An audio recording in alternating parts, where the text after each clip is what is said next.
now I'm older, I understand.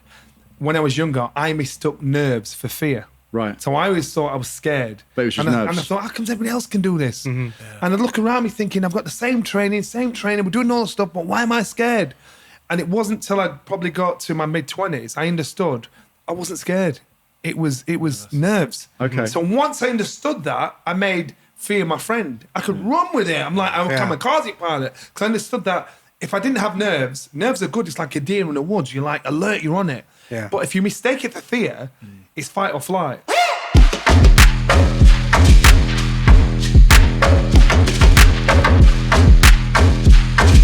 All right, welcome back to the Boardman Podcast. Here with a very special guest today, Mr. Johnny Nelson, ex-Cruiserweight World Champion. You don't understand, I'm casing the joint.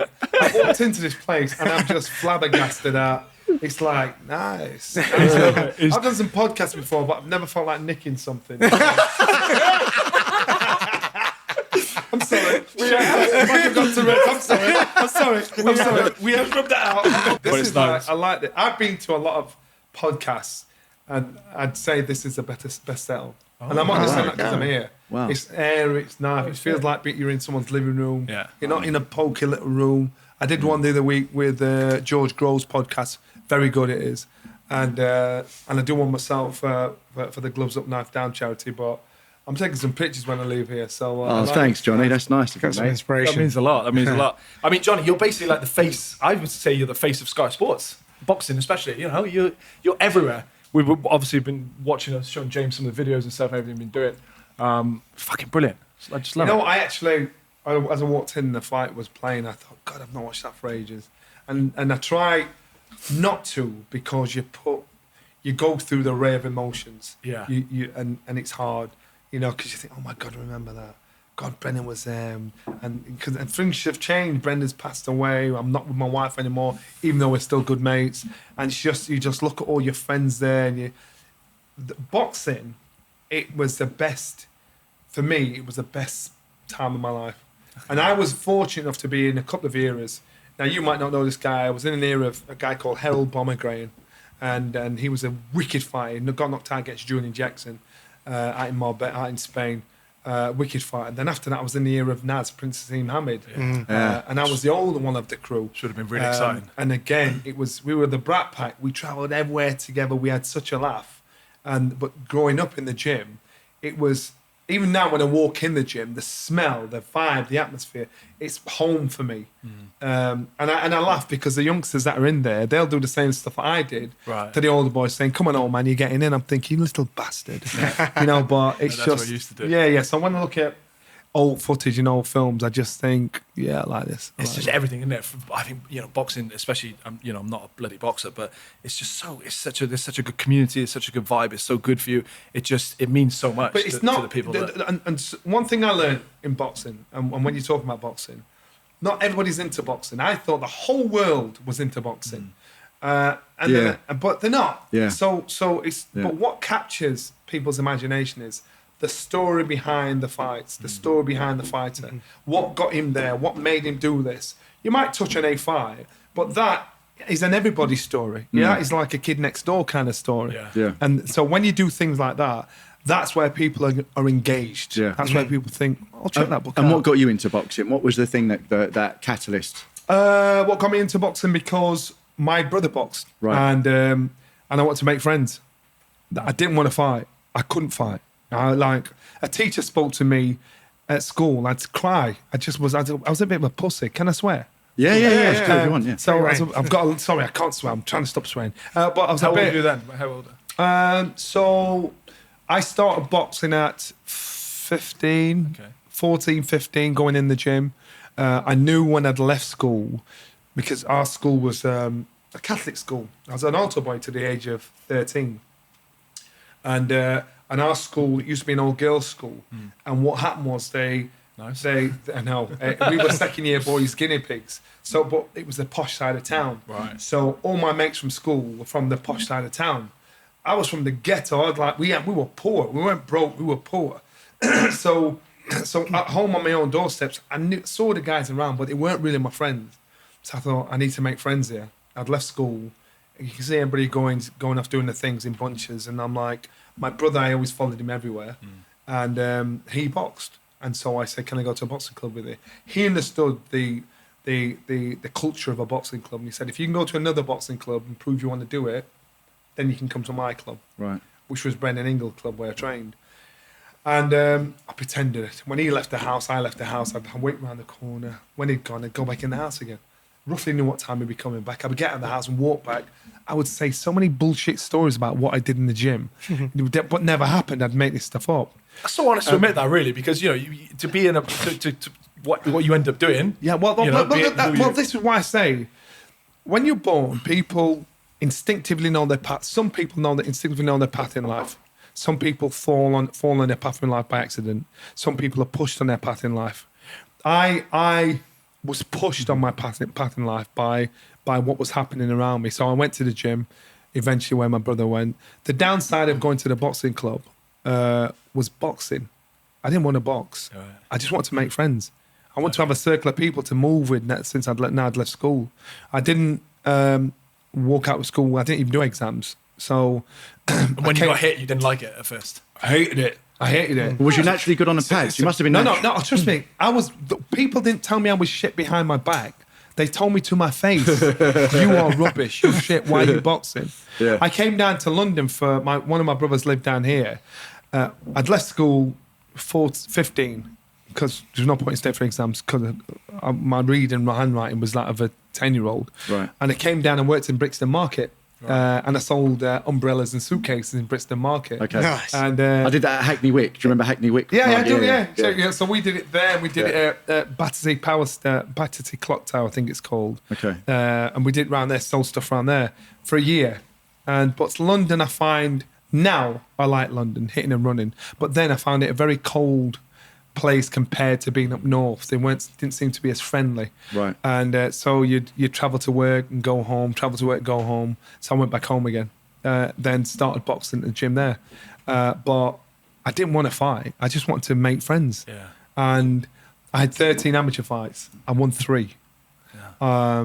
I turned professional because I thought I might as well get paid for this, for losing.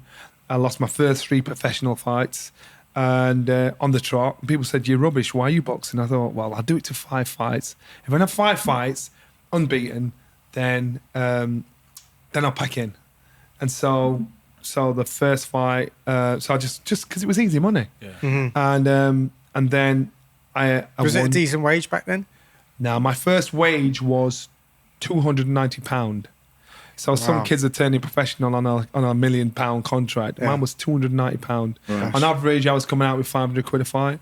Then, so it wasn't great money, and it cost me to actually fight. Yeah. And I imagine health and all that kind of stuff was different back then. in terms of training. And so the stick I got from people when I was fighting, they said, "You're rubbish," but I don't know why I stuck to it. I'd be in the dressing room thinking, Yeah, it's crazy. shit, how long is 3 minutes? Because each round is 3 minutes. So I'm like, Right. God, 3 minutes is a long time. Yeah. God, and you excite yourself out of it. Yeah. And now I'm older, I understand. When I was younger, I mistook nerves for fear. Right. So I always thought I was scared. But it was just and I nerves. thought, how come everybody else can do this? And I'd look around me thinking, I've got the same training, we're doing all this stuff, but why am I scared? And it wasn't till I probably got to my mid-20s, I understood I wasn't scared. It was nerves. Okay. So once I understood that, I made fear my friend. I could run with it. I'm like, I'm a kamikaze pilot. Because I understood that if I didn't have nerves are good. It's like a deer in the woods. You're like alert, you're on it. Yeah. But if you mistake it for fear, it's fight or flight. So how do you know what it is? How do you know if it's nerves or fear? Because it's the same feeling, that same gut feeling, and you're thinking, you're on it, you're on point. Yeah. But you find yourself still in that situation. Right. Even though you're in that situation, you might not want to do it, you put yourself in that situation. Right. So in that situation, you're panicking about all the bad things and all the good things that can happen. That's nerves, that's instincts, because everything's alive, everything's on fire. It's like, right, this could happen, be prepared for that. So instead of just thinking about the bad things that can happen, you got to think about, right, I'm switched on here, that could happen, this can happen, how am I going to combat this? Use it to your advantage. It's just thinking differently. I used to think upside down. So when I started doing well, I didn't think I was good. I just thought they were bad. Right. You understand? So I was British champion. I didn't think I was good. I just thought they were bad. Different perspective on it. Yeah. That's whereas there were some guys, they'd be boxing and they were mature in the ring. I was a boy in a man's body. Yeah. So when they won, they thought they were good. I just thought, I'm hustling my way through this. Right. These guys are rubbish that I'm boxing. And if you were fearful, could you have done it? I'm guessing no, right? Because No. Yeah, because you wouldn't. As soon as you get hit, you'd be like, no. Yeah, exactly. Yeah. And that's an instinctive thing. Sometimes if you get hit and you crumble straight away, you can get away with it once, maybe twice, but then it becomes a habit. Yeah, and then you've already lost. When you go in the ring, you've already lost. Yeah, so even though you don't want to go down, instinctively you go down because that's your. It's your defense mechanism. This is really important for us because I know what you two are thinking. Little fannies over there. So whenever we spar, immediately they're so scared of getting hit. No, that's not true. I get he's hit pretty all the good. time. He's pretty good.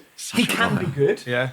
But Such a lie, isn't it? as soon as I step it up a little bit, and as soon as they get hit, there's a fear factor there, and I'm trying to get them over that. But we then get angry and we lose our. So you've got to break it down. You've got to break it down. Yeah. What are you scared of? When you get hit, it's going to hurt. Yeah. Is that what you're scared of? No, he's scared of like yours. I know what he's scared of. He's scared of like, it's going to mess his brain up, or this, or that, being concussed, long-term damage, or being concussed. Yeah, because I've been concussed once, and I was out of it for like a few weeks, quite mild. Not from boxing, from a skiing incident. Yeah. And I always remember what I read loads about concussion and what it can do to your mind. And obviously, you watch all these boxers who seem absolutely fine, and then there's some who aren't, right? Yeah. So I was always thinking, I rely on my brain because I'm into my scientist. Yeah. So I'm always thinking, how many hits can I take? Because I see him get, honestly. I mean, you would know a lot better, but I see him get hit pretty badly every time he goes in the ring. Yeah. And I'm like, got no footwork and no defense. Yeah, but okay, you're the expert here.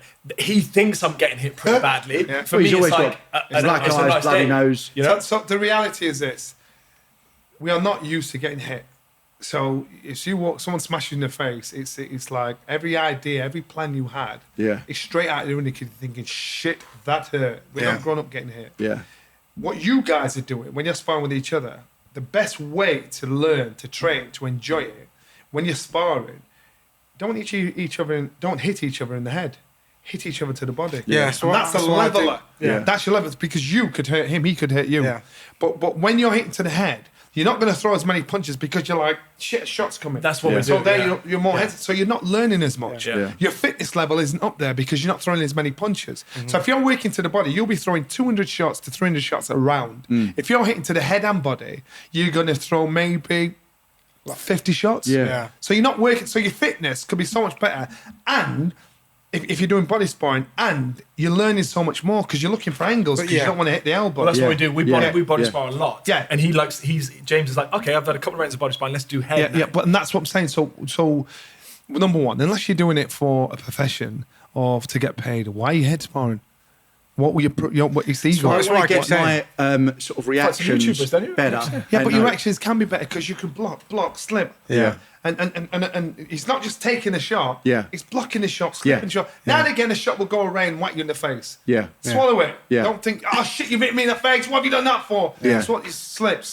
And that way you will learn so much more. Right. In our gym, that's how we trained. What, body sparring? Body sparring. Okay. We only open sparred, as in head and body, 3 weeks before a fight. Okay. And we would do that probably, we'd probably do it 6 hard sessions of open sparring. Right. So the rest of the time we're body sparring. And what happened in our gym, we had a reputation of being a very skillful gym. And the reason why we had that reputation, because when you're hitting to the body, you've got to find gaps in there, under there, there. So you're like, harder, talking shots. And then when you transfer that to the head, you're whack, whack, whack, whack, and your punch picking is perfect. Yeah. And you get a lot more worn out doing body sparring because you're doing so many more punches, like you said, the 200. Yeah. So the whole point of doing what you're doing is for fitness and fun. Yeah. You'll have much more fun body sparring than you will head sparring. Okay. We're led to believe Anthony Yard does the no head sparring. He just does body there must sparring. be something. I read somewhere, I think it was Anthony Yard or someone, that a really top professional, that they don't really do head sparring. No, they don't. They'll head spar on Our the gym used to get so much flack. Yeah. And that the establishment is saying, look, they don't body spar, it's a garbage gym. Our gym, we could produce 5 world champions, 8 British champions, 8 European champions, 12 British champions.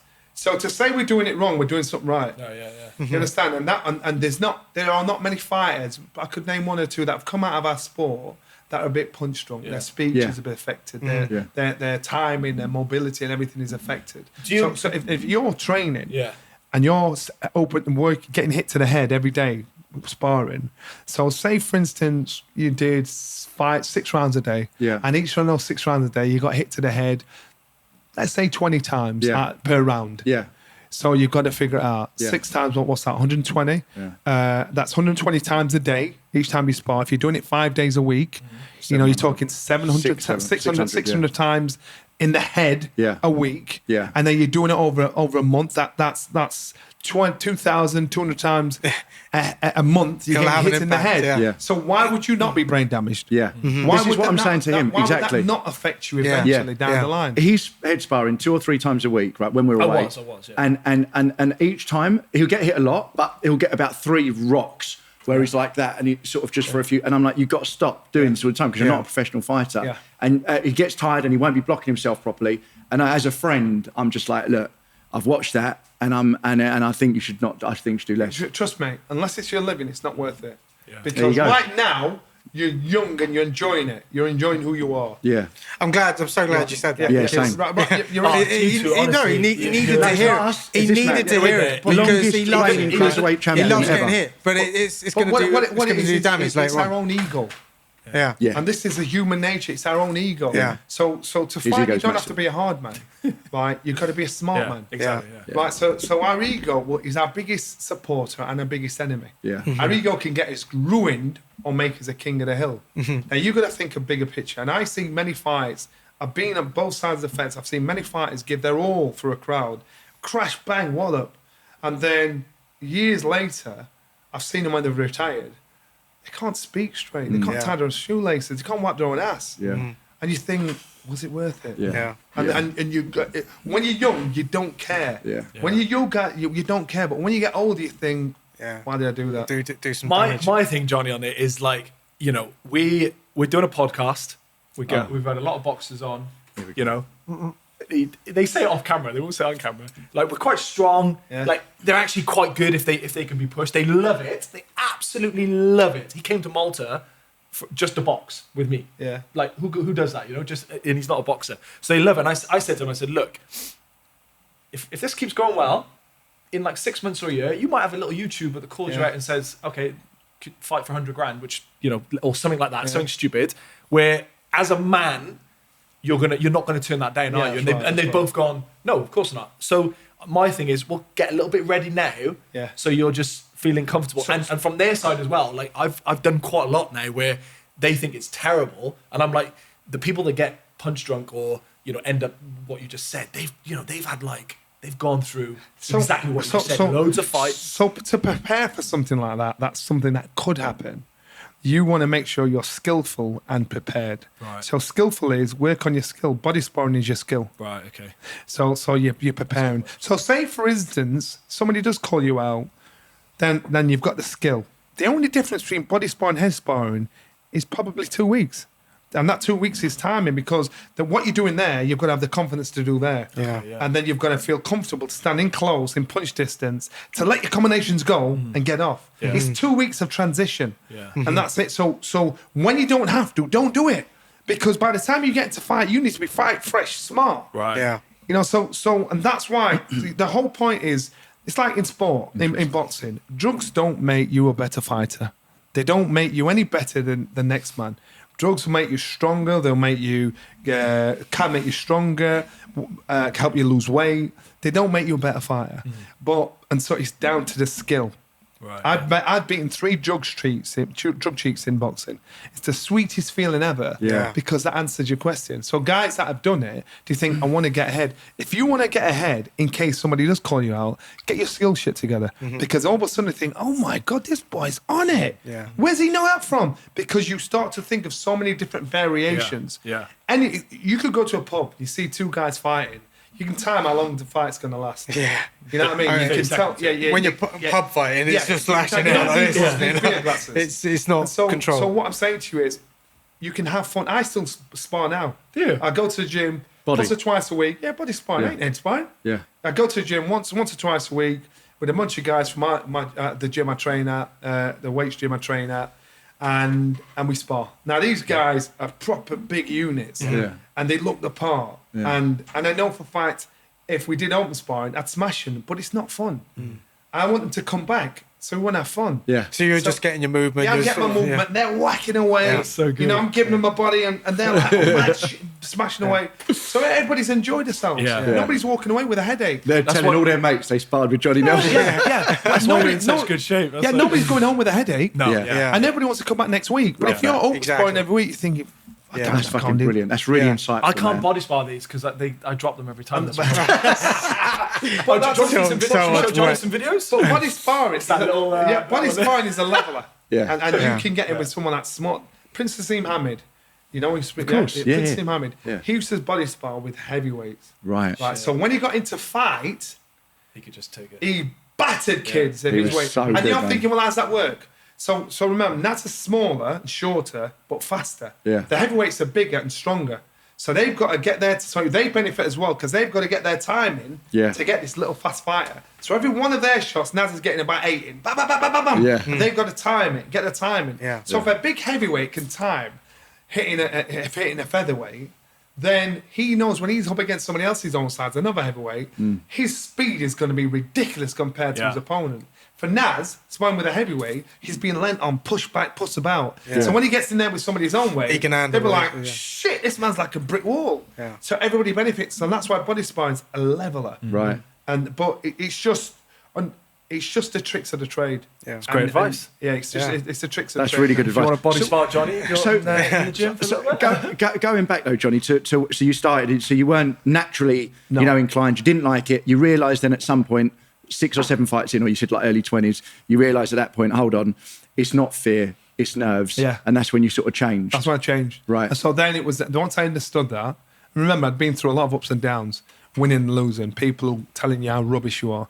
And if people keep saying it, you start to believe it. Yeah. So you've got to have that mentor. That mentor can come in all shapes and sizes: father, brother, sister, girlfriend, boyfriend, friend, coach. Yeah. I wouldn't. So that mentor said, "Look, if you listen to me, stick to this line, you'll be all right. Ignore what they're saying. They don't know you. They don't know what you're going through."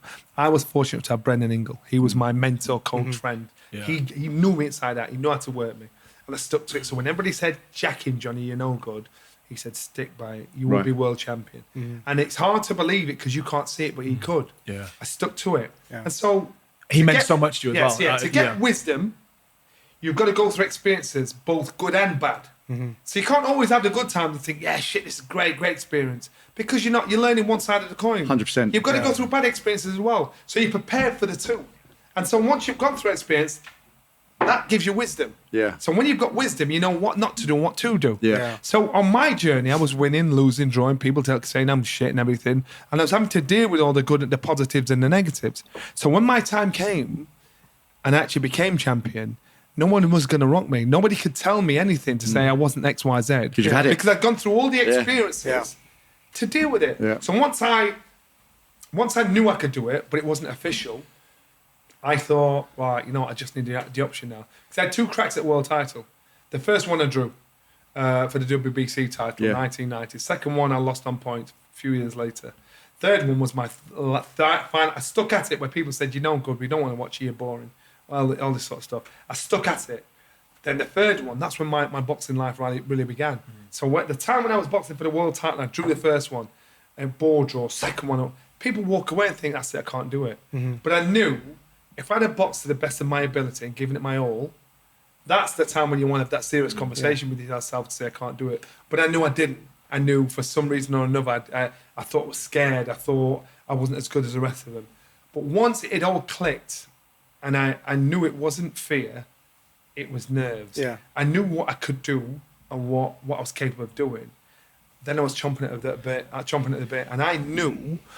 And I was one of the few fighters in the world that believed he was the best fighter in the world. Right. Now, that's an arrogant thing to say, because in this world right now, we've just got under 8 billion people on Earth. So to think you can beat 8 billion people is some balls and arrogance. But you, as a fighter, you've got to think selfishly like and think, yes, I can. Well, I just want to... But I really believed it. It didn't matter if you guys believed it. Yeah. I believed, and I thought, no man is beating me. What did Brendon instill in you, though? What, like, if you could think of one thing, was he just like, because I know, he meant a lot to you, was he just like a father figure? Did he give you that confidence? Did he sort out that fear? What did that? Brendon, what's the one single thing you could think? Right, schools teach you to remember. Brendon taught you to think. Right. So when you think, you've got to use your brain, look at situations, weigh up how things could be or shouldn't be or should be. It wasn't just boxing he taught you. It was life skills. That's so true. Schools teach you to remember. They do. Yeah, so that's exactly. And not think. Yeah, exactly. So when you left school, you need to think and use your 100%. brain. Nobody's teaching that. Yeah. My schooling started when I met Brendon. Now my education. How old were you when you met him? I met Brendon when I was 14, 15. Right. Now my education started then. Right. And I'm great at reading people, reading the room, reading the situation. When I first went in the gym, Brendon said, "Tell me who you are. What's your name?" And he went, I said, Johnny Nelson. He said, "Stop. Face the wall." And I could do it to any of you guys, and I know exactly what will happen when you do it. And okay, you do it. Face that wall. Tell me about yourself for 2 minutes. Just face the wall. Come on, man. Sat here then. Face the wall. Face the wall. Like stand up. Huh? Right? Touch the wall. Or just No, just face the wall. And remember, you've got to ignore everything that anybody's saying around you. Off you go. Hi, I'm Matt. Where'd you get that shirt from, though? It's a bit crude. Carry on. Don't stop. Come on. I'm Matt. I'm an actor, And that's it, going bald as well. I'm just saying it. Okay, turn back around again.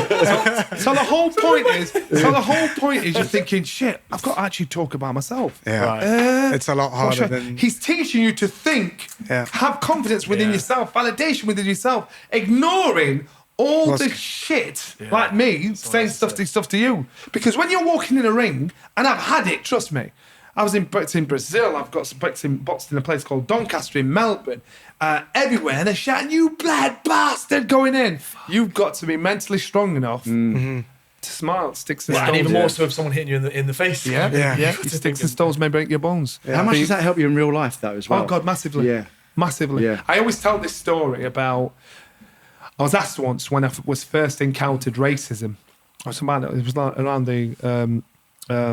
couple of years ago. And I'm thinking...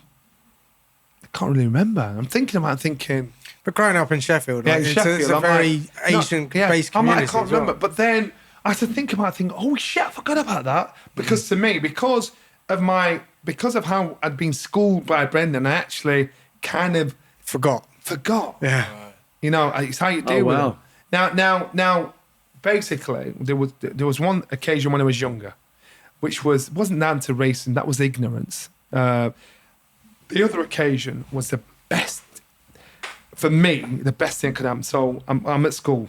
The posh boys want to go ice skating to the ice skating ring. I'm the only black guy amongst them. Oh, sorry, there's one other guy called Ricky. He always played football, so he wasn't one of the boys. Anyway, so we went ice skating. Went down to this ice skating ring, and I couldn't ice skate, but we all ice skating, having a laugh. Came back to giving the boots, and you give your shoes swap. And the owner of the place was there, and he took my boots. I could see my shoes, and I've stood there, and everybody's getting served around me, and I'm like, "Can I get my shoes, please, mate?" He said, "Have you got a ticket?" I went, "No." He said, "Where's your shoes?" I went, "You just took them." Yeah. He said, "You've not got a ticket?" I said, "No, and I've not got no shoes." He said, "Well, you're gonna have to wait until everybody's taking the shoes. I don't want you taking someone else's shoes." Yeah. And I'm like, what? I've got no minute, shoes on. Yeah. You've just took my shoes. Yeah. So about an hour had gone past, everybody's queuing up, handing in, taking the stuff back. Now I know this guy's being a shit. And the cleaner's like looking, like shaking her head. She knew what he was doing. And he wants me to try and get over there so they can rough me up and sling me out of the place. And I'm waiting, I'm like, anyway, it got to a point where the lights went out and he just walked off, you know, and I'm stood there barefoot. Right. And the cleaner just took the shoes and went, "Go on, get off." Took the shoes. Wow. I thought, what a shit. Yeah. Still, I didn't think that was a racist thing. I thought he was just a shit. Yeah. And then a few years later, me and my friend in Sheffield, we had an R&B. It was funk and acid night then. So we'd hire clubs and we'd set it up. We'd play a bit of funk, reggae, acid and everything. Mm-hmm. So my job was to find a club. I phoned up for the club. And there was a club next door to the ice skating ring, which I'd forgotten about. And And I said, yeah, we want to hire your place. He said, what kind of event is it? I told him the kind of music we were going to play and what the event was about. So he knew. So he said, yeah, come down, let's have a chat. We'll have a meeting. We'll talk about that. I went, great. Put my blazer on and everything. Got my little briefcase in the week. Going down like I'm a businessman. Walked in the place. It was 2:00 in the afternoon. There's 2 bouncers on the door of an empty building. And like an office. His office, I'm like, why they got bouncers? Big guys. I'm like, what are these guys in? There's nobody around. Must be cashing up. So I walked in, this guy sat at the table, and as he sat at the table, he's like writing. All I can see is the top of his head. And I'm stood there, I'm like, and he went, yeah, go on. All I can see is the top of his head. And I'm like, my name's Johnny, and it's hard talking to someone's top of it. I've not even looked at you. Yeah. And we want to put an event on, and he said, what kind of music is it? Yeah. He went, sit down, mate. Sat down. Then he looked up at me. And straight away I thought, fuck, it's that guy again. But I was a kid then. The same guy? Yeah, I thought, wow. Fuck. But I was a kid then, so he won't think it's the same guy. And I'm quite sure he didn't think it was me anyway. And he said, I've got a problem. I'm sorry for using this language because I don't like the word. Fine. I've got a problem. And what's that? He said, well, the kind of music you're playing. See, you've got black people and you've got niggers. I'm like, huh?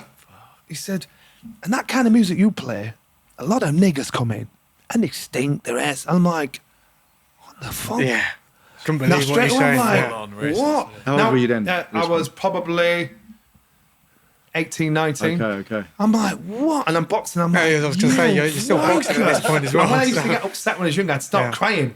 And I'm like, so I'm like, and I'm thinking, I want to smash this guy. Yeah. Now I'm remember, I'm at the gym. Brendan's telling you about how to deal with situations. So this is why it comes, I thought, you calm, collected. Yeah. And so this guy, he said, yeah, so you know what? So he knew what was there for because I spoke to him on the phone. He said, you know what? So I don't really want that shit in here, but yeah, good luck. I thought, you fucker. Wow. So I went to stand up to get out, and I'm like, the chair on the floor, door, boom, flew open with those bouncers there. Oh. And I thought, then I thought, you fucker. So I went, thanks for your time, and walked out. I was so mad. I was so mad. I can imagine. And I thought, why are people so fucked up? Yeah. And that's that ignorance you were talking about. So years have gone on now. I've never forgotten that. Years have gone on now. Got myself a bit of a name in Sheffield. I'd done well, and the City Hall were giving me an award for achievements, and it was all the prominent businessmen in and around the city. Now City Hall was packed out. They told me to come down. Remember, it's years later, and as I walked in, all the businessmen were on the stage. The crowd are there for the award, and as I walked in, I clocked him. I went, yes, I've got you. So as I walked in, nice. I go on the stage, I shake everybody's hand. How you doing? Thanks for inviting me. How you doing? Got to him, got his hand, and held onto his hand. I looked at him and said, I remember who you are, and you remember who I am. Now, by the time I get to the end of this queue, if you're still here, I'll tell him everything you did and everything you said and what sort of person you are. Yeah. And this guy's eyes, like, you could see him like thinking, fuck, because these are his peers now. He's working with these people. Right. And like, you could see him thinking, fuck, and then shook his hand. I got you. Moved on. Higher man response, you know? So by the time I got to it, the end of the queue, shaking him by his hand, I saw the door, he'd gone. I tell that story to everybody because I could have easily kicked the shit out of him. Or just said a load of shit. Kick the shit out of him, or really, at that point, just grabbed him up. Yeah. But I thought it was the sweetest feeling not reacting how he wanted me to react the first time, the second time. But in the third time, I reacted how Brendon wanted me to react. Yeah. Which was smart. And it was the sweetest feeling. I could have slapped him and got beaten up from it. Yeah. The slap would have lasted 5 minutes. But it was the sweetest feeling. So now, I thought, that's what Brendon's teaching you to think, not to remember. He's teaching you to think. You've got to think about situations. You've got to think about, how bad is it? You know, right, someone said something. That's not my problem. That's your problem. You know, so it's how you deal with it. And so, for me, it's how you deal with many situations. And people think automatically, I'd have hit him, I'd have done this, that, and the other. And it took a lot of patience and soul searching because I was mad at myself for not doing anything at the time. But when that happened, I just thought, thank you, Lord, because I just thought that was the sweetest feeling. That's this guy could never go to any business events or anything, just in case I rocked up to embarrass him. Now this guy, and funny thing was, the response is bigger. Like, yeah. The funny thing was, I went rollerblading about 3 weeks ago. This is the honest truth. I went rollerblading about 3 weeks ago with my girlfriend, and it was the old ice skating ring, but it's changed into boards now. And as I walked in, this guy's there. He's still there. And I'm like, he still owns the place. I thought, like, yes. And so that's brilliant. I went, remember that guy I told you about? That's him. And this guy, he's looking, thinking, is that really him? After everything you've achieved. After everything I've done, it's not really him. And the guy's there, and he's like clicking on the door of his that he did 40 years ago. Clicking. We went in rollerblade, and I can't rollerblade. I went 4 times round, fell, and then I killed some kid, and came out. But it was so nice because I thought, karma. You got to know how to deal with things differently. So true. You don't have to be aggressive. You don't have to just use your brain. I think being at the Ingle gym just instilled all that, foundations in you. That's unlike most boxers, like what you hear from most boxers. If they get told something, anything they don't like, then it kind of kicks off. But I think that thinking, because that's what I always thought, you don't get taught to think in school. As I grew up, I learned how to think for myself, right? And some people don't. They never have the privilege to have what you've had and to really think intelligently for yourself. And I think we were saying earlier on, the world at the moment is like a noisy place, right? Yes.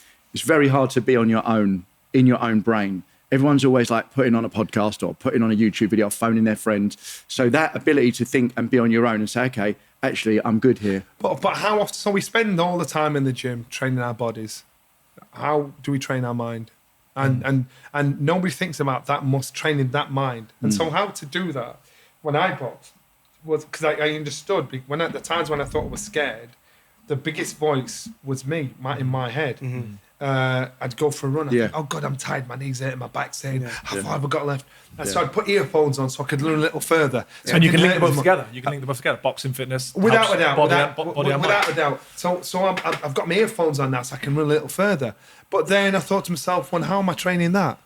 Because I'm distracting that from listening to my body, having the argument with my body to push myself even further. So I've got the earphones on.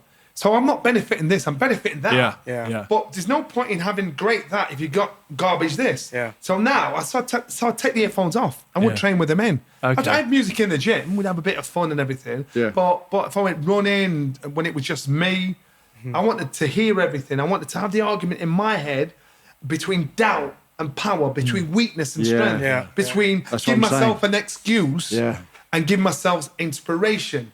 So I knew if I was in a situation and my mind was drifting and was bored, I knew I had the discipline to do what had to be done. But nobody trains their mind. And that's how you train your mind. On a Monday, now I fast on a Monday. Right. I fast on a Monday. The whole day? Not for not for religious reasons, but for the self-discipline reasons, to know I can do it because it's a transferable skill. Stop eating on the Sunday night, 6 o'clock. Start eating again Monday night, 6 o'clock. I can drink. I'll have coffee or water on the Monday. And it's hard. At times when you're hungry, you're thinking, Jesus Christ, I'm starving. But when you've done it, you feel that little bit stronger mentally, thinking, I have the ability to have discipline. And that's a transferable skill. That's the difference with getting success, and it's that mindset. It's a mindset. So once you know you've got the mental discipline to do it once, do it twice, do it every Monday, then you think, I'm going to try something else. You keep trying. But if you try to say stop smoking, and at times when you're weak, you think, I can't do it, man. Because you never know if you do it. But once you know you're capable of doing something, that gives you the strength to do something else. Is that a promise to yourself that you're making? Would you say that's what it is? Because a friend of mine, Fed, he said, look, I've never broken a promise to myself ever. So if he says, I'm not going to drink for 3 months, that's it, no cheating. So he's got this mental thing that he's actually told me his dad instilled in him. Would you say that's what this is, where you're saying, okay, I'm going to fast every Monday? Is that a promise you make to yourself? So but you do that promise because the only person that's going to suffer or benefit from you doing that is you. And if you've repeatedly let yourself down over the years, why would you not think everybody else is going to let you down? If I don't love me, why would I think you're going to love me? If I let myself down, why do I not think you let me down? And why do I not think they'll think I let them down? So it's about self-validation. It's about being comfortable in oneself. And so when you've done that, and maybe you're naive thinking people will think like you, But you've got to think to yourself, you've got to think to yourself, I am my most important cheerleader. I'm my deadliest enemy. And if I look at myself like this, why would nobody else see that in me? Why would I not think, yeah, he's going to do this, that, and the other? You know, you're mirroring your own. You're both the top and the bottom. You're top your and the deadliest bottom. enemy That's and what your I'm saying. best. And so it's about mindset. It's about where you want to go, how you want to be. You get up in the morning, you think. Yeah, your mind plays tricks on you. You feel a bit shitty. Yeah. And so you start to go down the avenue of like the shitty thoughts. Oh, something's wrong with me. It's messed your day up. Oh, God. Or, and you know what it's going to lead to. It's going to fuck the rest of your day up. Yeah. Or you can think, what we can do today, we'll do this, that, and the other. This is your argument. Your perspective. If you're like, this is actually good, I'm feeling good, just change your perspective. You choose. But most of it is easier to choose the negative than the positive. Yeah. Because negative energy has like 20 times more than like that's why I remember it got, when X Factor would come on, then they'd put someone who was really bad at singing. Everybody would tune into that over the good singer because negative energy has. That's what they relate to. Because it's easier to think negatively about it. When I go and speak in schools, colleges, businesses, my job is to motivate mindset and strength. Okay. And so in doing that, I've got, especially students, I say, look, we've all got a special about us. We all have something special about us, but not everybody knows what it is. For some, it might be acting. Some might be an athlete. It might be a scientist, a cop, whatever. It might. But what I'm saying is, we all have a special ability. Yeah. But not everybody finds it. So the ones that don't find it are the majority. Yeah. So the ones that do find it, you've got to think to yourself, you've got to feel comfortable to say, well, I can do this. And for some reason in this country, we feel uncomfortable at saying that you're actually good at something. Yeah. And why not? Because I knew once I became world champion, I was the best fighter in the world. Yeah. And if I was asked that, I'm the best fighter in the world. You might think I'm an arrogant shit, but I really believe that. And I'll own that. And so when I'm asked about if I'd have beaten XYZ when I boxed, you say yes or no. Yeah, well, I would have done. Yeah. And people think, who the hell do you think you are? Yeah. But it's about owning your special. It's about owning your power, getting your power and not giving it to people you don't even know. Yeah. And that makes such a difference in, again, a transferable skill in family life, relationships, professional life, just socially. Yeah. It's just somehow you look at life. Do you think that's worse than ever now because of social media? Because a lot of stuff on social media I wanted to ask you about, the current kind of, male toxicity and all this kind of stuff in social media and like how negative comments drive. We said this, negative comments drive. Yes. So if everything you're, on social if you're an media. actor, businessman, sportsman, whatever, even if you're a school kid, what happens is this: if you put all the work into doing something, and some armchair champion, is what I call them, they say something negative about you, and it hurts you, and you think bloody hell, and then you start thinking about what they're saying. And you start obsessing about what they're saying, and it becomes an issue.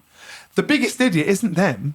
The biggest idiot is you. Yeah, it's because you're the one that's getting up at stupid o'clock, training and committing yourself to all this time, and you've let somebody that's never done it before tell you you're not good at it. Yeah. So you're the idiot. And the amount of athletes I know that have come off social media because of the nasty things that I've said.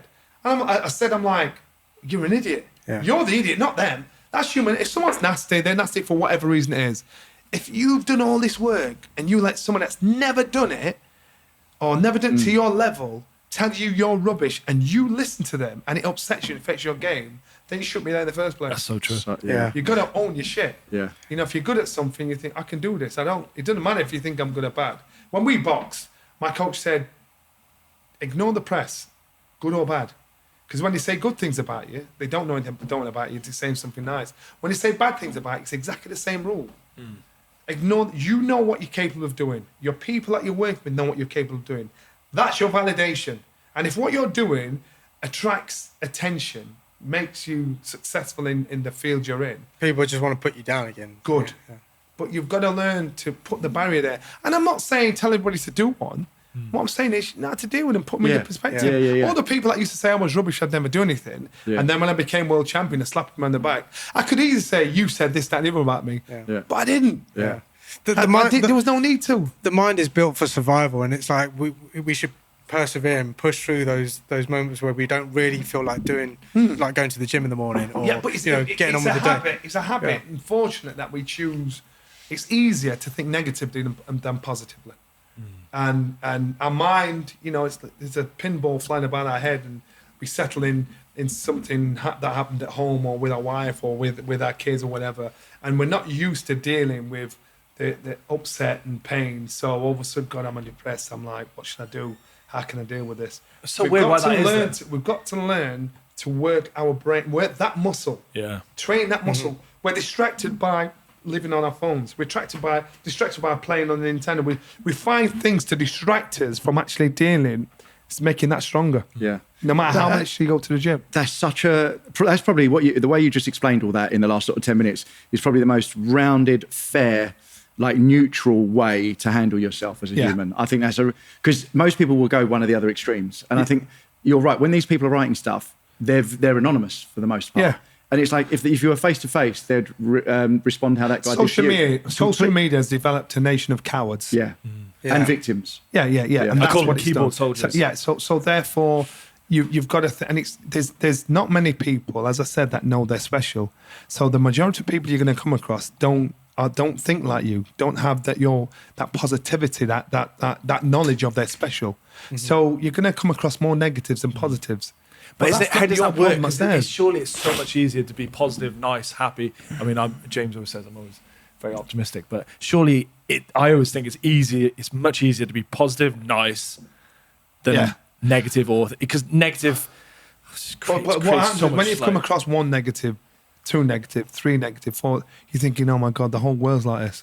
But it doesn't matter what they're like, it's what you're like. Mm-hmm. And the people that know you, that are around you, you're going to surround yourself with like-minded people. And if you're going to listen to anybody, you're going to listen to your people around you. Yeah. And if you don't know them personally, don't take it personal. Yeah. That's it. Don't know them personally, don't take it personally. The strength of your mindset is got you to the successes in your life. And I want to touch upon some of your accolades as a boxer, and I've written them down just because longest running cruiserweight ever, right? Longest reigning cruiserweight champion. Yeah. Defended your world championship against 13 different fighters. Holds the joint record for the most consecutive title defenses, more than any other cruiserweight champion. Like that alone. So you look at and you still hold those titles. Yeah, so you look at the number I finished on: 13 world title defenses. The guy that's joined, he didn't really. He didn't really. So I had 13 amateur fights. I won 3. I retired making 13 world title defenses for nearly 7 years. Right, that was my job. That's what I did. Because once the penny had dropped, I believed in me. Yeah. And Pete, the reason why it's a bigger deal is because publicly I was humiliated. Publicly, I was slagged down. Publicly, people said, you are rubbish. Mm-hmm. When I had my first world title fight, in the newspapers, not many people buy newspapers now, they'd have little cartoons with a joke on. And I can remember after the first world title fight, there was a cartoon about me in it. And there was a guy in a bed. He'd been in a coma for 10 years. And they put the Johnny Nelson fight on. And he woke up to turn it off. No way! Oh my God! Now this is like a nothing joke. But what I'm saying to you is, when I can read it, I thought, yeah, that's heavy, bastards. Man. Yeah. And then it made me understand when we laugh and joke and take the mick out of somebody, it's somebody's son, daughter, brother, sister, father, whatever. It's somebody, and so everybody has feelings. So it's a case of, again, you've got to go through experiences, good and bad, to get wisdom. So when the bad things are happening, it's how you deal with it. If you ask anybody that's left school, you ask them what attribute from school works for you in today's life, apart from reading and writing. Nothing. Mm-hmm. Your education started when you left school, so you've got to be around that mentor that brings the best out in you. Yeah. That gives you the opportunity to look at things differently and look at life differently. Do you need one personally as you did? Because I sort of look online. I didn't have one when I was younger. Now when I look up to people, I actually look at like Mike Tyson, Jordan Peterson, Joe Rogan, and Steve Harvey. They're the sort Elon Musk. Elon Musk, yeah. Okay, they're 5, yeah. They're the sort of pillars I look up to, who I kind of like pretty much everything they say and what they stand for. Andrew Tate, you love Andrew Tate? No, I don't mind him, but I don't love him. But I'm just saying, do you think that like younger people now can look up to someone they see online, or do they need someone there like you did? Well, for me, listen, I don't have a script. You can always remember the truth. You can't remember a lie. And Remember that, man. I was fortunate to have somebody so special in Brendon Ingle in my town, in my city. Yeah. He was from Dublin, a little place called Ringsend in Dublin. Right. He moved from Dublin and married a Protestant, and so all for him to end up there in Sheffield, in the city where I live, for me to find him, you know, and for him to be the one that actually works for me, you know, to me, that made a difference to me. Now what happens is, you'll have people, your loved ones, like your parents or something like that might say something from their perspective, and it might be detrimental to what you're doing or how you're thinking. And they're not trying to be mean.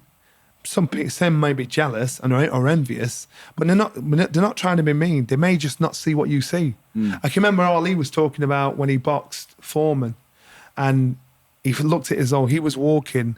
He was really tall and everybody else was small. And he could see above me on the clouds, and the people below the clouds could see the little potholes, could see every little nook and cranny. And they say, "No, Ali, be careful. No, be careful." But because he could see further, the little things that they worried about, that were a big deal to them. Yeah. He could see further. He understood. It didn't make a difference. Yeah. What I'm saying is, your parents or somebody that's not doesn't mean to be horrible to you. They're just seeing it from their perspective. Yeah. Nearly all advice. Yeah. And so therefore, what happens is, you're thinking, "Well, God, why do you say that?" So all of a sudden you think, "Well, maybe I'm getting it wrong because like my mother's actually said that." They just don't see your dream. Yeah. We're born individual. We die individual. Definitely. Our experiences are our experiences. Our dreams are our dreams. Yeah. Our dreams could be someone else's nightmare. Yeah. So when our loved ones can't see our vision, what we see, what we want. That's not bad. It's just that they don't see what you see. Yeah, it's so important who you take advice from. There's some really good quotes. I can never remember them, but like, be careful of the man that you take advice from, because, you know, you want to live by someone who leads by that example. Yeah. But also, like you say, it's a very subjective life that they're living. So your family might not always give you the best advice. Yes, they might not. And that's what I'm saying. So, and it's the hardest thing because it's your family, you love them. Yeah. And it's not that they're being mean. No. Or one or two members of your family might be jealous or envious, but they're not being mean. They just know you as that little boy growing up in their house, and they're talking from their perspective. Yeah. And I was the first one to achieve the kind of thing I achieved in my family. Yeah. Right. When I go home, I'm still Johnny. Yeah. When I used to go to my mum's house, she said, "Johnny, go and get me some biscuits down there." And I'm like, "Oh, I'm world champion." She moved to London and we were walking. We came out of a flat, we were walking. She lived in Dulwich. As we were walking down the road, it was the summer. These bifold doors were open of this restaurant. I'm still Johnny. Crybaby Johnny used to piss to Ben till he was 9 years old. I did that as well. I shouldn't. Anyway, so I was walking with Mum, and these boxing fans were in the restaurant. "Oh my God, Johnny Nelson's there!" And they all run out. My mum's like, "Stop it! What has he done? What have you done again, Johnny?" I'm like, "Mum, it's cool, Mum. It's all right, Mum." Because you're still that little boy at home. Yeah. And I love that. I love the fact that my mum's, she didn't get it. She didn't actually, I was still Johnny at home. Yeah. I didn't want them blown up my ass. I want to treat me like Johnny. Yeah. So outside, when you're outside, you know, they might slap me on the back saying, "Oh my God, you're a legend," all this sort of stuff. At home, my sister could beat me up when I was younger. Yeah. And I was like the proper crybaby out of everybody. Yeah. And my brother used to say to me, "How did you end up boxing?" I don't understand. Yeah, he always cried at everything. But that's just, so your circle, your tight circle, you keep that treasure there. And unfortunately, what happens is human nature. It never changed that. And people that are trying to tap in and break into that, if they can't get through to you, they'll get through to somebody you love. And that somebody you love will vouch for that somebody. Mm-hmm. And but you got to keep your circle tight. Yeah, and that's why it's so important to be, all right, like we were saying earlier, to have your own thought process in your own mind. Yeah. Because I find nearly, if I would go and ask for advice, you can rely on starting to ask people, and then you have all these other voices in your head. And even though they mean well, it's from their perspective, and you're the only one who can be accountable for your own decisions. So, like, what would you? So, all right, look, you've killed it. I remember hearing your name all the time. You know, like at school and after. Like, you've killed it in life, and you're 56 right now. Yeah, 56 next. January, yeah. 55 now. Like, what is, you know, Steal my question. Go on.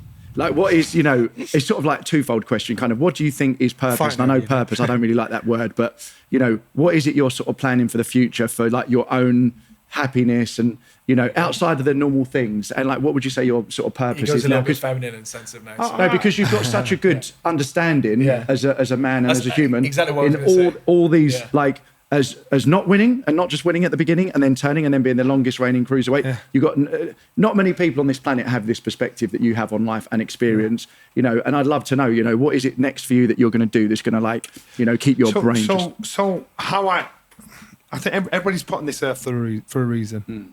I've gone through I could tell you some horrendous things that I went to. They were horrendous to me. They might not be to other people in worse conditions. Right. But they made me, my mindset the way it is. I'm not a jealous person. I think if you choose something that's not me, then that's how it is. That's your choice. So I look at things differently. Once I retired from boxing, it was hard because I had to adjust to being a civilian. I felt lost. I felt like somebody had stolen something, like a day out of the week. You don't know who to blame. You know something's missing, but you don't know what it is. So you felt lost. But then boxing teaches you to stand on the door of a club unless you're going to be a coach. So you're like a school leaver once you've lost. So you've got to start all over again. Right.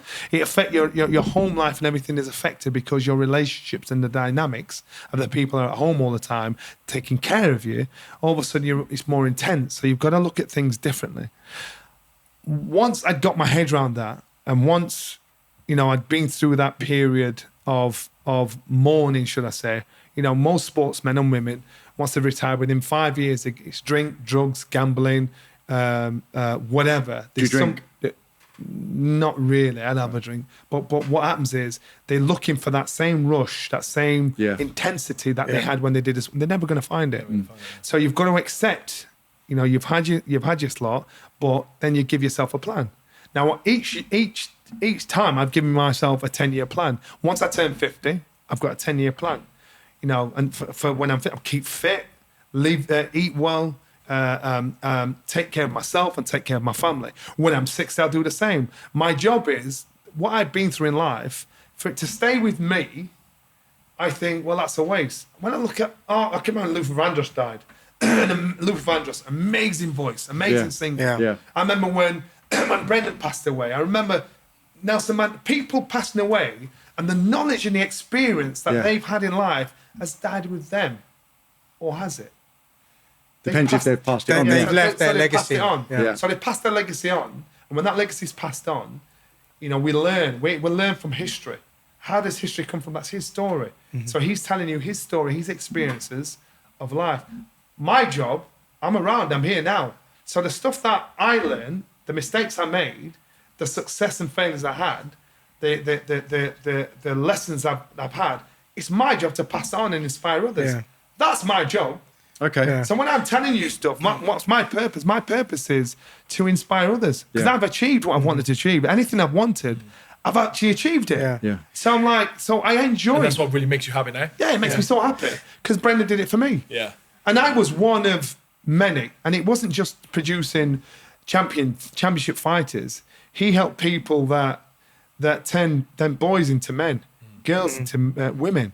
You know, help them understand and look at life differently. At his funeral, they had his funeral was at the cathedral.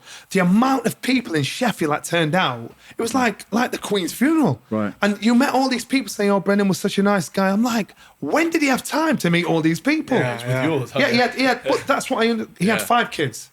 Yeah. He had a wife. He had the gym. In the gym, he had all the kids in the gym, all their problems, all their family's problems. But then all these people are coming, It's just thinking, changing so many lives. So all of a sudden, at that I thought, you know what, this guy, his legacy's not dead. Yeah. You know, he's not, now I listen. I've learned a lot from him.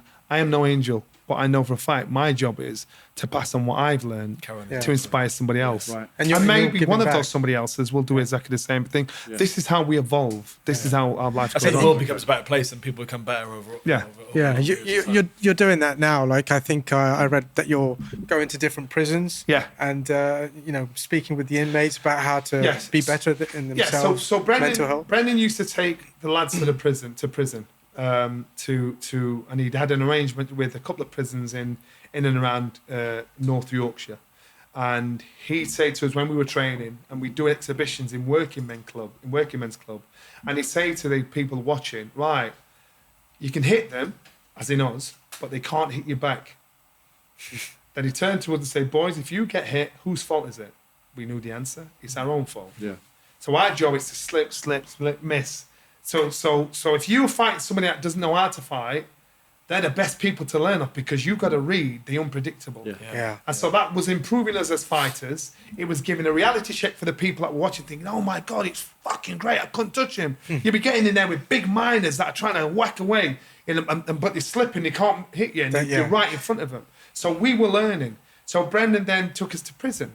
And Brendon would take us into the prison. Again, these prisoners inside the prison, they'd be told 6 weeks. The prisoners would pay £2 to go and watch what we're doing in the gym.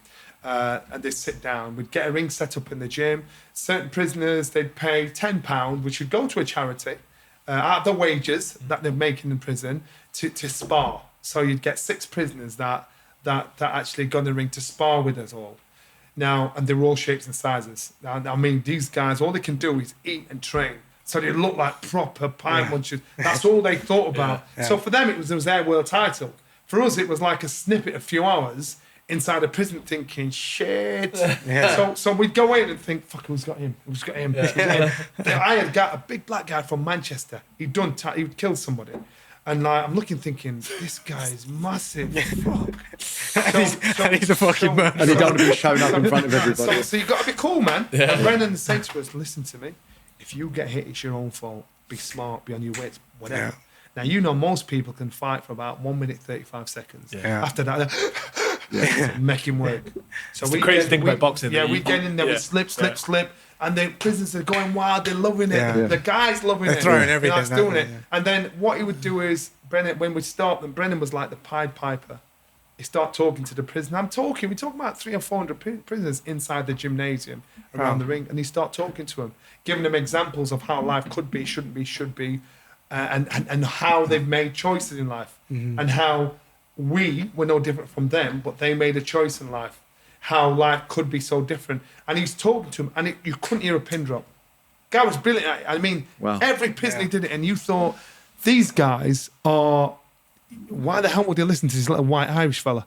You know, he's got about 12 boxers, big black guys, little Asian guys, little white guys with him. They're thinking, how was he doing that? So then, obviously, Brendon passed away. As Brendon passed away, I thought, after he passed away, I'm going to do what Brendon did. So I got in touch with the prisons to say, look, can I come in and talk to them?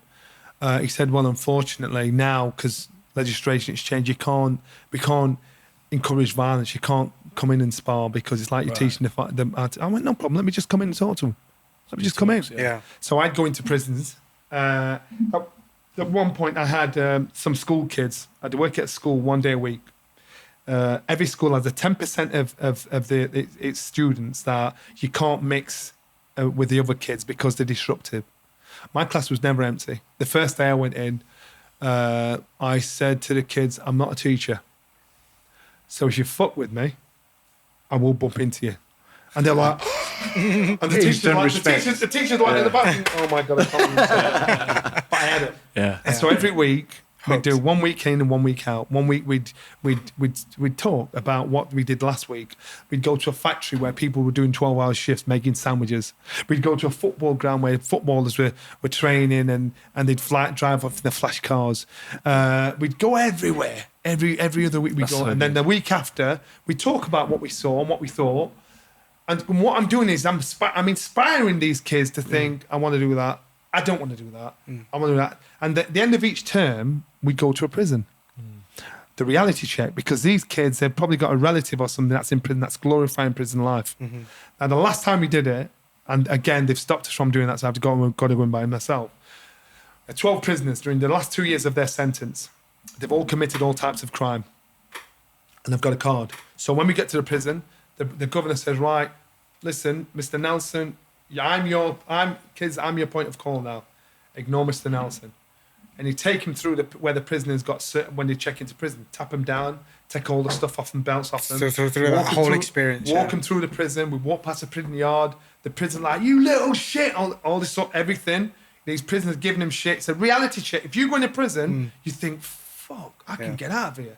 But high fence and everything. These kids are intimidated by something they think is glamorous.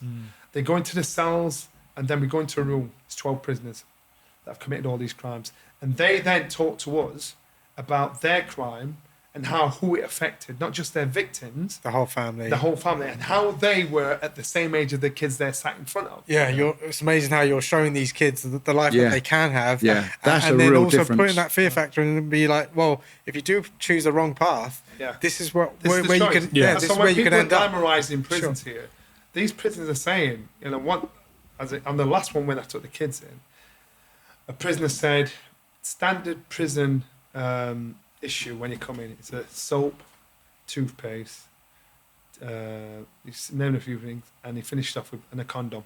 The kids are like, huh? And so, as you said, nobody tells you that, do they? Because they know it happens. Yeah. And they've got to look out for your safety. That's part of standard. When you go into prison, they're the things you're given. Wow. And because it happens. That's more America, right? As far as no. Like, this was in the UK. In the well, UK. like Feltham. Yeah, No, it wasn't Felton. This was Pentonville's like a holding prison. Yeah, so Don't get too excited. It's So, all right. so what I'm saying to you is that alone, and it was brilliant. When he said the kids were like, what does that fella do? so confused. And then we got in the bus. The kids were like, it was quiet. They went, fuck that, don't fucking. I said, what are you gonna do? If you was in his cell and he wanted you, what are you gonna do? Yeah. It happens, but they don't talk about it. Yeah. I was listening So it's just a reality check of the situation where. So then kids are like, I don't want that. Life. I was hearing that Brian McFarlane, who he did this Fire Freeze Festival. He Whatever. did Fire Festival. Remember that documentary on Netflix? Where Yeah. So he got He's just 4 come out years in prison now. All right. He got 4 years in prison, right? And he got 7 months in solitary confinement for trying to do a podcast. And, In prison. and one of the guys, a young guy who they called his brother, came into the prison who looked like him, just a young guy, 34 or whatever, came into the prison, and he was so scared. Everyone could see he was scared. So he got some money through the prison, and he paid one of the gangs to look after him. Yeah. That night, the lead gang member put him in his cell, and they said all they could hear the next day was him getting raped. And there's like nothing that they could do. And then he told the police, and then the day after or the week after, all his face was slashed and he just disappeared. Yeah. And that's so. What I'm saying is, like, fuck, these that's stories, It's important. Yeah, these stories are important. Yeah. They're tough to because tell, there's an element of. Yeah. So remember, if you're a kid and your uncle or your brother or whatever, someone's got sent inside, they're not going to tell you they're crying in the cell. Yeah. They're not going to tell you fucking you got raped, but they're not going to tell you these things. Yeah. And so therefore, kids are thinking prison's easy. Yeah. Now I'm not saying it happens to everybody. But Yeah. what I'm saying is it happens. Yeah. So and it's giving people a reality check on thinking. And a lesson. I don't want that life. Yeah. I don't even want the chance of that person being me. Yeah. And so and that's where it was. So now when I go into prisons, I've got to go in by myself. When I go in by myself, next time I'm going, I'm going to bring kids that have been in prison, other individuals that have been in prison, that have got a different story to tell. And so they understand and think, you know what? I can recognise myself in him. I can recognise myself. Yeah. So the prisoners Yeah. then realise they've got choices. Yeah. They realise they've got decision making to do. They realise their thinking might be upside down. And when you do that, that's when you actually, it makes a difference. So we've done two prisons at the moment. We've got another 2 left. I'll probably do before the end of March. And I'm trying to set something up with the prison service where every other month we go in prisons up and down the country to just do a talk for them. Amazing. That's amazing. Mate, that's so good, man. That's such a positive thing. That's so good. What were the temptations for you, going through your boxing career that you thought, you could get sidetracked? Well, I can remember when I boxed in Melbourne, Australia, the promoter asked me to try and buy. Because you're getting money at this point, Right. To really? basically to lose. Oh, shit. Because they've not done their homework. They looked at the record. They saw I'd boxed for a title previously, drawn and lost. So I thought, perfect opponent for the guy they're building up. I get there, like you guys, fucking hell, he's bigger than what I thought. Yeah. So the promoter came down to the hotel and basically said, how much would it cost me to Oh, shit. for you to not win? And I just said, and one thing I was taught by Brendon was, money's not my God. Yeah. I said, nah, you couldn't afford me, mate. Yeah. There's no price.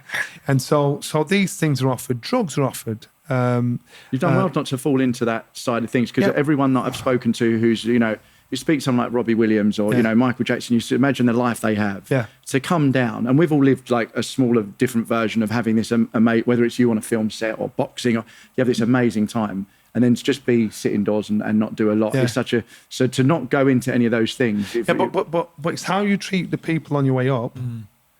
You will meet those people again on your way down. Yeah. And those people, the power they didn't have on your way up, will have twice as much power on your way down. So how you are with them, that tells you all. That's so true. Brendon always said, money does not define. Listen, money's not your God. He said, money doesn't change you. Money just intensifies who you are. Yeah. So if you're a little shit, then the money will show how much of a shit you are. There's a really good quote that money shouldn't make you different. It should just make a difference. Yeah, it just and that's what it is. So it's not about money, it's about the individual. Yeah.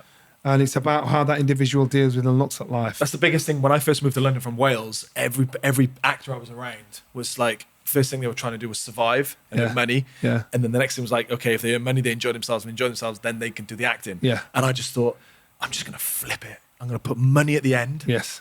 Just put it at the back of the end. Even when I stopped even checking my account because I have no money. So money at the end.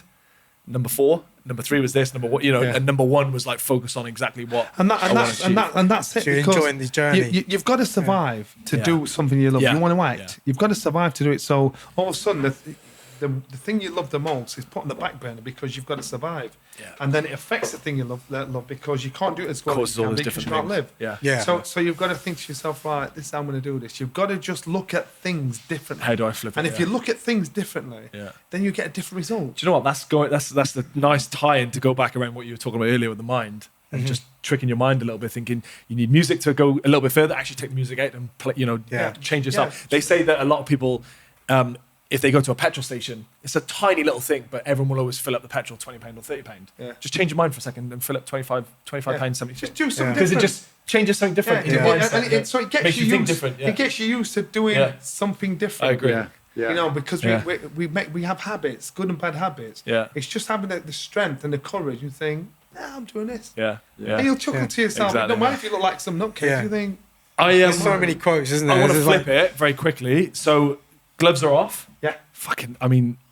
Absolutely love it. Gets millions of views all the time. That must be so exciting for you to do. The gloves are off.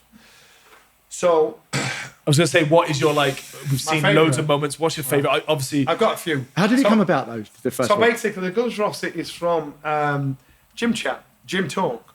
Sorry? So when we're in the gym, what happens is, and not just boxing, I'm quite sure in the dressing room of a football team or whatever, in that normal gym banter conversation, it's like, oh, if you're a fan, oh my God, you see what you just said to him? Yeah. And I know when we were in the gym, that's what it was like.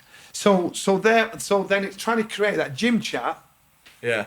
With public. Then when the public see it, it's a big deal to them. Yeah. But it's actually not a big deal to us. Right. Now in our gym, thank you. In our gym, we thank you. In our gym, we and that's just how it was. Now in with the gloves are off, they want to create that kind of scenario. Right. To get fighters together, because when you've got fighters there and they're talking boxing, then you think, oh my God, I can't believe he's just said that to him. Yeah. It's Because a big part of the build-up. He or she is a star to us. Yeah. So, and that was the whole point. Now, the one that stood out to me when you knew this program was special was Carl Froch and George Groves. George Groves, yeah. Remember They were pushing going the ball? It's the handshake. Oh, yeah, the handshake when he pulled him in. Push and pull. And they pulled him And in. he goes, anyone can pull a man. Yeah, because George, up to that point, Carl's a funny guy. Carl's a very... His humour's very dry. And he's one of my favourites. And his humour's very dry. And George is very good at winding people up. Right, yeah. And so they boxed the first time. Carl dismissed him, thought it was nothing, almost lost the fight. Almost. Second time now, George is there thinking, I've got this guy's number. So he's being smart with the smartest answer. He knows he's saying stuff that's getting into Carl's head. Carl's seeing a sports psychologist, and George is trying to take the piss out of him. And then George, I said, boys, we're going to get a handshake.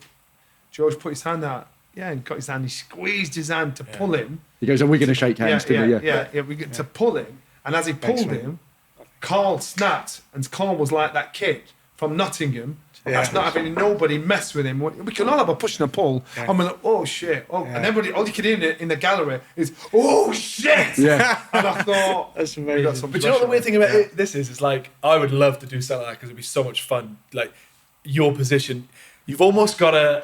I think if I'm thinking about Sky Sports in the background, you've almost got to kind of wind them up in a way or get them to react. You look like you're enjoying it. At the same time, imagine if you. Look at the Dillian White situation. Imagine if something actually really bad happened. No, and they come to you and go, Johnny, you're instigating. Was that the Chisora one? Huh? Was that Chisora? Yeah. So they're basically in doing that job, you've got to understand fighters, fight language. You've got to understand. Because realistically, if I was in the middle and I didn't know and not done it, so I didn't understand fight language, fight culture, then those two, I'm not going to get the best out of them. Yeah. Because they know.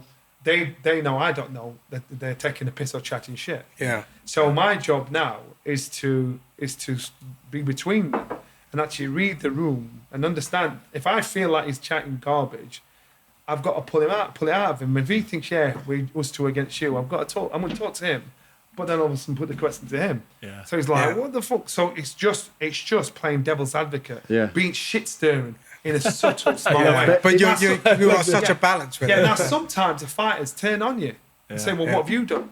I said, it's not about me. I ain't playing. I love that. So you've got to have the bottle to hold yourself. Yeah. You've got to have the bottle to know what you're talking about. If it's put on you to understand, I've seen you do it as well because they're talking to you about how much they're going to do, and you're like, you don't need to tell me, you need to tell everyone. And I'm like, that's brilliant. That's what I'm saying. When you do that, then all of a sudden it makes them either feel uncomfortable or they're really thinking, I know what Nelson's doing. Yeah. And that's how. Now the worst one. Who's the scariest? Yeah. Who's the scariest? Dylan White and Derek Chisora, where they had to switch the cameras off. Because he's quite naughty, isn't he, Chisora? Yeah, Derek, they're both fighters. I've met him a few times. When they first came on the scene, I didn't like either of them when they first came on the scene. Now, I really like the both of them. Yeah. Because they remind me of my crazy elder brother.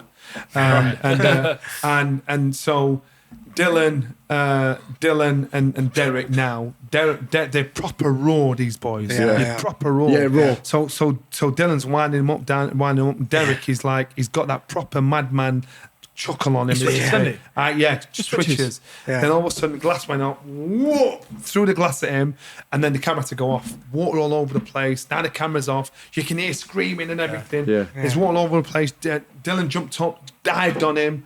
And as he dived on him, Derek bit his chest. Dylan screamed. Shit.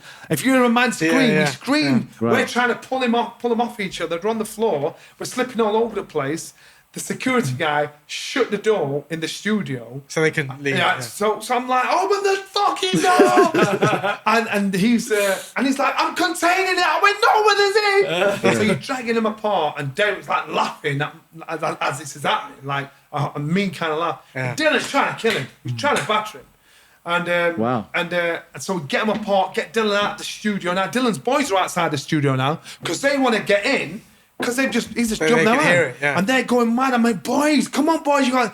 And there's a guy called, I can't remember the name, I think it was Zeke. Dylan, he was like a Bond villain. Zeke, get him. I'm like, where the fuck's that voice coming from? Zeke, boom, marching to the door, like watching down the hallway there. Get him. I went, Dylan, no. So I ran in front of Zeke where the door was. And Zeke turned around to him. And he went, get him. I'm like, where the fuck's the voice come from? Boom. My man's walking to the door. I thought, what are you going to do? So you're going to do something. I went, Dill, call off your man. The cops are going to come trust me. Zeke turned around. Dylan just went, he turned around like a robot. So boom. They all just scarpered, went. Because everybody was screaming. Yeah. Because you got two big heavyweights fighting. Who's going to stop him? Well, it's a big fight on the line. There's money on the line. But it was a big fight. Yeah, trust me, because these man, they're big boys. Yeah, they're big boys, and really, they don't care about etiquette. No. Yeah, they're street boys. Raw. They're raw. When you were in the middle of them, he said something that Dylan was laughing at. He said something along the lines of like, "I'm gonna like, you know, when you have a laxative and it goes through, I'm gonna go through you." His facial reaction was perfect. Yeah, that's right. And then when he threw the thing, Chisora's gone for him. Dylan's gone for him. I don't know if you saw it, but I watched it quite a few times. And the guy that has covered Dylan like that, Dylan's security guard whipped him off, got him in a headlock and pulled him off. Yeah. So the security guards are sort of fighting. And then the cameras went off and he's gone behind you. I'm like, what's going on there? That's right, and that's why. And so fucking exciting. I've always said with the gloves, I've always said with the gloves are off. Say like you've got this studio here, still beautiful home. What you could do is get cameras in each room, each corner there, and it's a live stream. Yeah. Or you record the stream until the show. Yeah. And then you can see when the fighters come in, you can see them like positioning themselves, like looking at each other. And you can see, or you caption that. Yeah. You send that out as your advert for what's to come. Yeah, exactly. Yeah. You know, and if you'd seen all that stuff there, you'd see these guys like two lions, like checking each other out. Yeah. And you're seeing this, you'd hear you can hear the sound of the studio and everybody's talking. But that tension But there's no is being, show. Yeah, There's no show, but you can see it thinking, fuck, I am watching this. Yeah. You know, and then you Tension's cut being when built. the recording starts. They're flying the wall, that's the culture we're in. It's gold dust. But It's so intriguing, like the whole thing. But then, because you've got each conflicting party there that want to smash each other in. But to me, that was like the hairiest. Anthony Joshua, Jerome Miller, the conversation there was ridiculous. It's like, yo, we can't use this stuff. They started and I talking mean, about bad. mothers. It was bad. You don't really realise how big these guys are. Like, I remember when Julius was here, we were like, right, this is a big guy. And I remember meeting Chisora, and he was just in the West End, and he had sort of long jacket on. Shoulders are just like... Came to the Premier, didn't like They make this. me look small. And when I've sat between you're a them big guy. once. How tall are you? I'm 6. I was 6'3", now I'm 6'2.5". It's old age. What I'm saying is, when we sat there, I've seen stuff where I'm sat there and I look like I'm 5 foot. Yeah, it's crazy. And I'm like, shit, they never used to Stand breed them next that big. They're not just tall, they're wide. Yeah, wide. He's wide, Chisora. He's a big lad. You're like, God, taking a But punch. fighters now, they're just huge. Yeah. Yeah. They're huge. I'm thinking, I must have had him really strong. Yeah. Or it's just a different breed of athlete. Yeah. I go in. My sort of. I don't know if anyone's got any more questions. My last question would be Mine's on Chisora, but Chisora just twice. how do you what's your thoughts now on? It's probably two questions in one. Obviously, Matchroom and Sky Sports changed over to Boxer. Has there been for you? Is it just normal work, normal day, or has there been a transition? And I suppose that merging into kind of this new wave of boxing, which includes the YouTube and that kind of stuff. What's your take on that? I suppose. So Matchroom and the separation between Matchroom and Sky, we're like kids where the parents have split up. Right. Okay. We all get on still. Yeah. But because it was good and it worked. We all get on still. And no matter what you say, I think Eddie's the best promoter in the world. He's handsome, he's smart, he's sharp. Yeah. He knows his boxing He'll sell you a inside. car that hasn't got wheels on. Yeah. And if he's got your back, he's got your back. It's If coming he on hasn't, here then in Jan. Oh, is it? Yeah, get him on in Jan. But so I rate Eddie. We were kind of gutted that it happened, but it wasn't good. The business between Eddie and Sky obviously soured, so it didn't work out. And Eddie obviously looked elsewhere to think, I'm going to create my own situation. Boxer came along. Ben Shalom is a smart cookie. Yeah. He's 27 years old. He's fresh. He's young. He's got a different view on things. I didn't know what a YouTuber was, but he's educating the older generation because times are changing, times are moving on. Seems like a nice guy as well. Actually. He's very clever. Yeah. You could be talking to him, and then he'd just walk off. And what happens is, and you pull him, he said, and his mind's always going. And he said, sorry, you just said something I thought. He's like, reminds me of Columbo. I don't know if you know who Columbo is. He'd be walking thinking, oh, we could do this. And like, and then he's already playing it in his mind. I like the kid. Yeah. He's a nice kid. Yeah. And he's learning. Look like last year, we had Amir Khan and Kell Brook. The atmosphere in Manchester was mad. In some ways, he's been able to pull off fights. And it was rocking.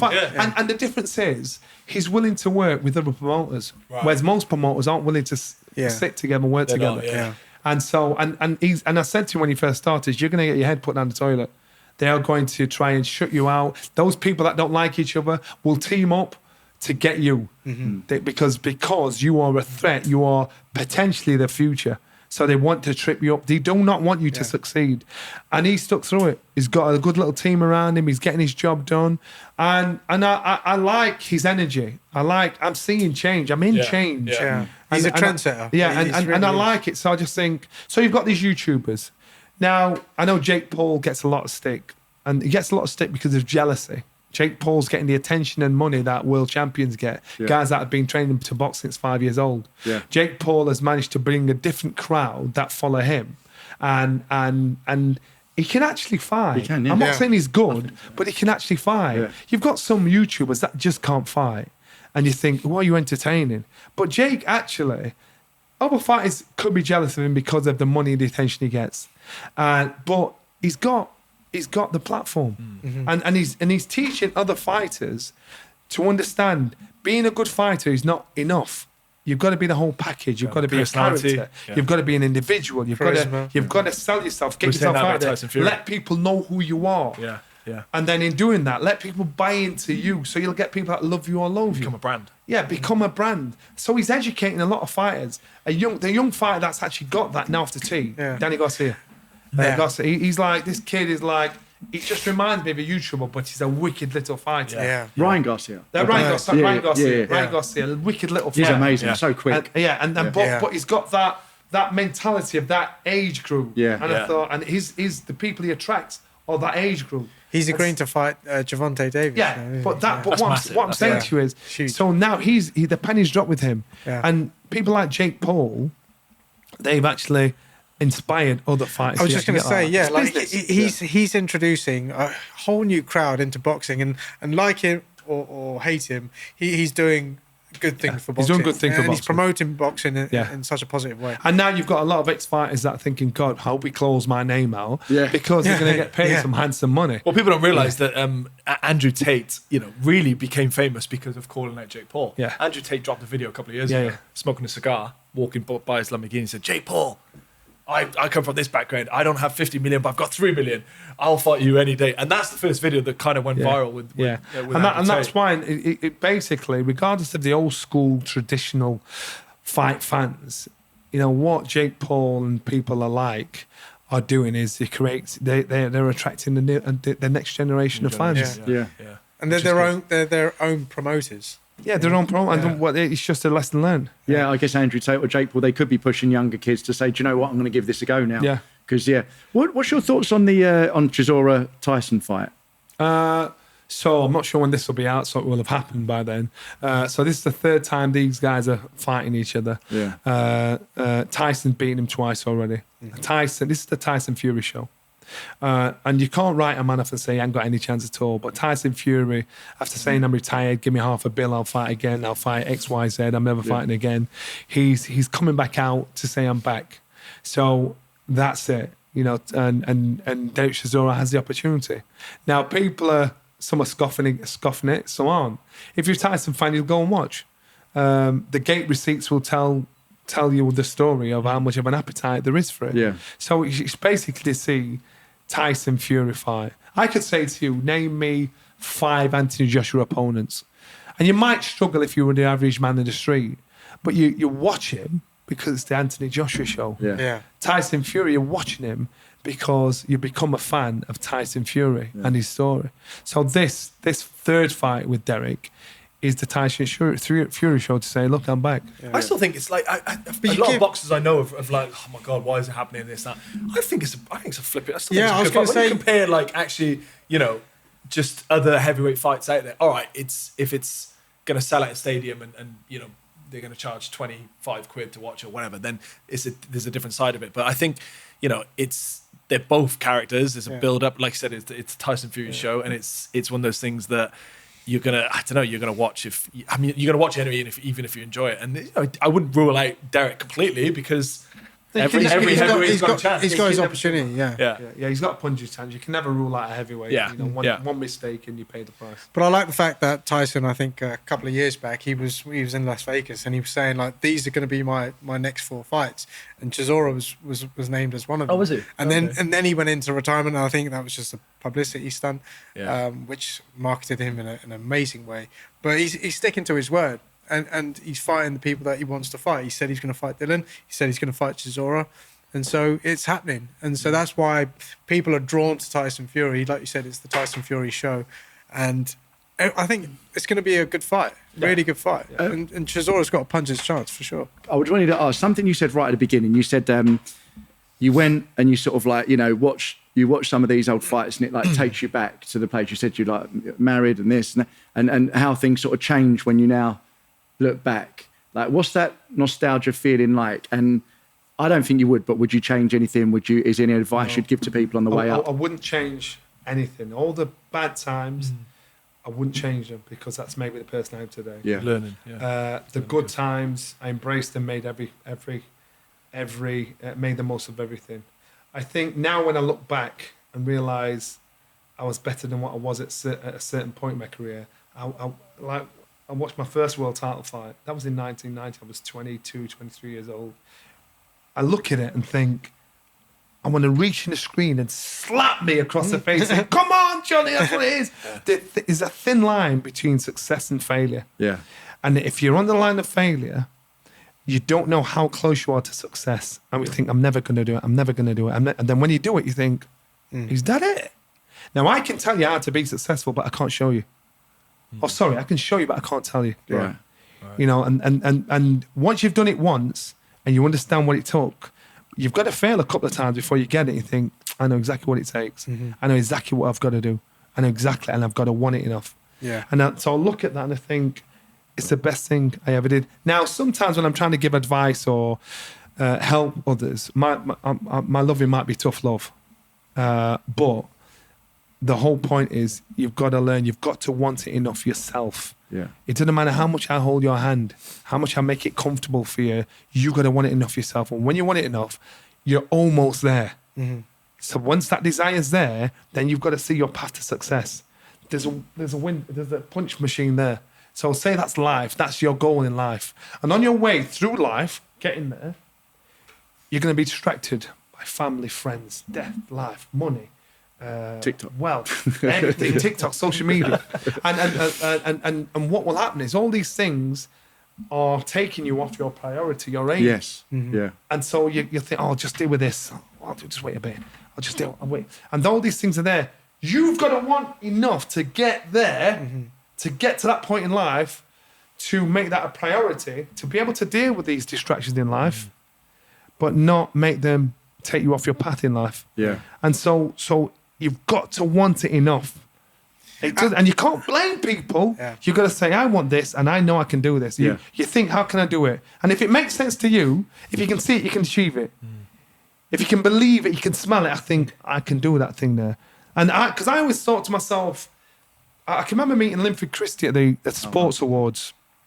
Linford and I were about the same height, same weight. He'd not got under 10 seconds. And I was not a bad sprinter.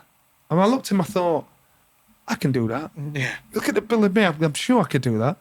And I'm thinking to myself, if I did it, why not? With the same build, same height. So I've just got to go and understand the technique, understand what it takes. Now, that might be a silly way of thinking, but that's how I thought. Yeah. I was in a gym of champions. I was trained by the same guy they were trained by. I did the same things they did. So in my head, I thought, why should I not Be able to do it. Got a little bit more. Whereas before, it was, I'll never be able to do it. Now my question was, well, why shouldn't I be able to do it? Yeah. I've got everything at hand. I'm going to have to learn. To learn, you're going to make mistakes and be successful in things. Why not? You can achieve anything you want. You've got to want it enough. Yeah. And if you want it enough, you'll figure out a way. When you see the way, you've got to be prepared to pay the price. Yeah. And I mean, in boxing, you've got to be selfish. You've got to be stubborn. You've got to be determination. You've got to be determined, but not stupid. You've got to be honest with yourself. Yeah. I love that level of confidence. Yeah. That's brilliant. And ladies and gentlemen, Johnny Nelson is out of retirement. He's going to fight. They say back. He's back. They say like reward the journey, not The journey's the not best. not the result. At the time of the journey, Yeah. between here and there, the journey's hard. Yeah. It's hard, but that's the whole story. Yeah. Getting there, when you're there. I remember Barry McGuigan, when he was boxing, he said, I want to be world champion, I want to fight for the world title, I want to be world champion. Then won the world title. And he said, thank you, Mr. Eagsford, thank you so much. And I was with Brendon, and Brendon said, It'll be done in 2 fights. I said, Brent, why would you say that? He said, because that was his goal. So when you've got a hunter's mentality, you know what you're hunted. When you're the hunted, you lose that hunter's mentality. You're that sharpness, that hunter's mentality, because you're now the hunted. So he said he'll be done within 2 fights because he's reached his mountain. You've got to make your mountain further than you even imagined. So when you reach a goal that might be normal to you or me, that's just your first step. Yeah. And so you've just got to make your goals. We can reach our goals, but we've got to keep our goals. Yeah. So to keep our goals, you've got to make your goals bigger than what you actually want. Yeah. And you've got to really want it. And that's where it'll be different. That's where it makes you different from everybody else. Yeah. My final question, Johnny, is who would you love to fight? Any era? Who would you love to fight if you had to, when you were a professional? I've been asked that before, and I'm thinking, why would I love to fight anybody? Because they'll smash my face in. I'm gonna fight anybody that's really good. You know, I love Jack Johnson. I loved Evander Holyfield, but they beat me up, so I don't want to fight him. So really, when I boxed, there was a guy called Juan Carlos Gomez. He was the WBC champion. There was a guy called Alex Gurov. He was IBF champion. I wanted to unify the titles, and I know could beat the other champions. And my dad would have been a great fight, David Pearce. Actually, that would have been a fucking great fight. So in my head, I wanted to unify the titles, and I knew I could beat these guys, but I never had the opportunity. So, but when you're asking me who would you have liked to fight, the guys I love would kick my ass. Why would I want to get my ass beat? You know, so that's fair just enough. how it is. Yeah. All right, well that's amazing, man. Johnny, you've been so inspiring. Thank you so much for coming on. Been an absolute pleasure. Body sparring, boys. Body sparring. Stop hitting each other in the head. Body sparring. Body sparring. He's thinking, shit. I know. Shut up, Nelson. Exactly.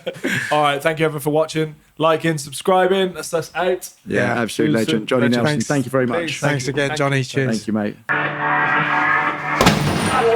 That's rubbish. He pulled it. Shit! Shit!